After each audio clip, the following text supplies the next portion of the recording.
Using a combination of sheer power and some very interesting software features, the QiKu Terra has managed to garner a lot of positive feedback. But is this warranted?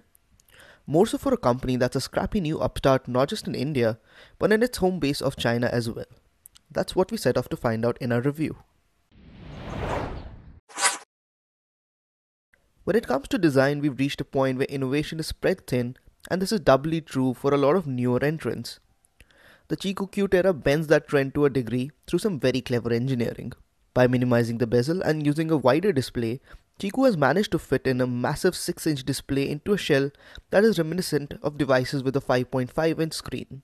The company also claims to have the thinnest bezel in the world at 1.4mm. At the top is an 8-megapixel front-facing camera, while capacitive controls lie at the bottom. Over on the right, you'll spot the volume rocker as well as the power button below. The top and bottom sport the 3.5mm audio jack and micro USB ports respectively, while on the left are placed two slots for the SIM and micro SD cards. Flip the phone over and you'll spot something very curious. The phone sports not just one but two camera modules.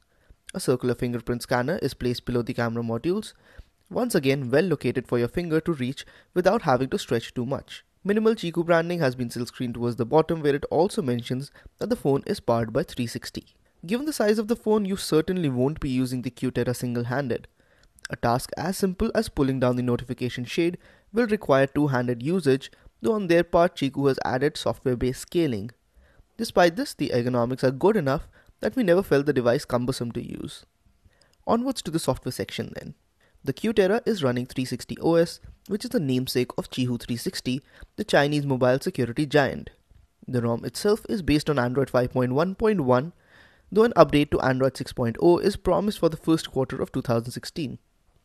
Basic functionality remains similar to most of its contemporaries, and the phone eschews an app drawer for an iOS-like approach. The notifications hub and quick toggles too have been segregated and are deployed from the top and bottom of the display respectively. There are quite a few helpful additions across the software, which show that perhaps QiKu's prowess lies on the software side of things. Enter any app folder on the home screen and you don't have to go back to enter a separate folder. You can simply swipe through all the folders that you have created. The Icebox functionality is also quite a fresh approach.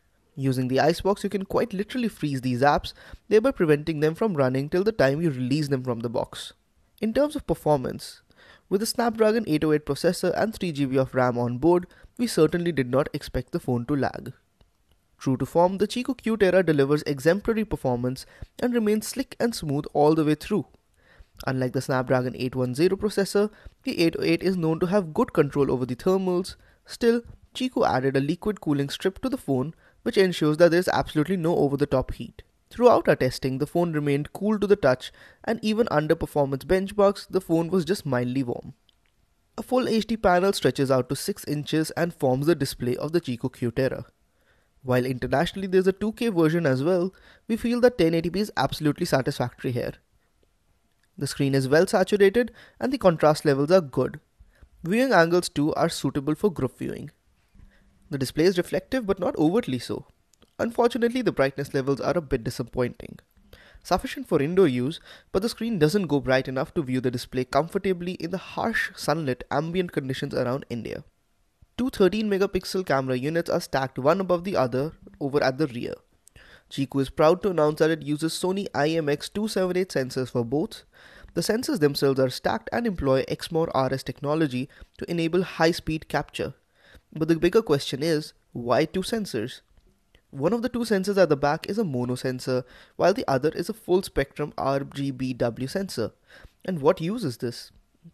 Well, the QiKu Terra shoots with both the sensors simultaneously and merges the two shots to give you better image reproduction and reduce noise. It also helps with the dynamic range. In practice, this works reasonably well. We do feel that the noise reduction could be toned down slightly, but the photographs are generally very good indeed. On occasion, the handset struggles a bit with getting a focus lock, and this led to a few blurry shots. More often than not though, we managed to get well-detailed, balanced images from the QiKu Terra. Connectivity options on the handset include 4G LTE, Wi-Fi 802.11 AC, Bluetooth 4.1, GPS, GLONASS, USB on the go, and all of these are par for the course. The handset is a dual SIM device with a catch. The second slot is a combination slot for the nano SIM and the microSD card slot, which is a shame. Of the 16 GB on board, a little under 10 GB is available to the user, and you can expand this via the aforementioned card slot or via USB on the go. For what it's worth, we do wish that the handset shipped with at least 32 GB on board. Owing to the large dimensions of the handset, QiKu has managed to build in a large 3700 mAh battery into the handset. The Snapdragon 808 chipset is fairly frugal compared to the 810, and it shows as it barely sips the battery when on standby. Indeed, we noticed a drop of just 7% over a period of 8 hours when on standby. In everyday usage, we easily managed over a day of use. With extensive usage, syncing of multiple email and social accounts, photography, and phone calls, we still found it hard to deplete the battery by the end of the day. Being cautiously optimistic, we'd say that QiKu has almost hit the ball out of the park for the first launch. Solid hardware and an almost well-rounded software package make it a very promising handset. Summarizing the rest of the experience, we'd say that the camera is very good when it delivers, though it can be slightly unpredictable. Battery life is amazing, and the entire package in general is something we came to quite enjoy. What really seals the deal is the amazing price, which is at just under ₹20,000 in case you can land an invite. Would we recommend the device?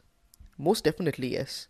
This was Dhruv Bhutani from Fonearena bringing you a review of the QiKu Terra. Thanks for watching, and don't forget to subscribe to our YouTube channel.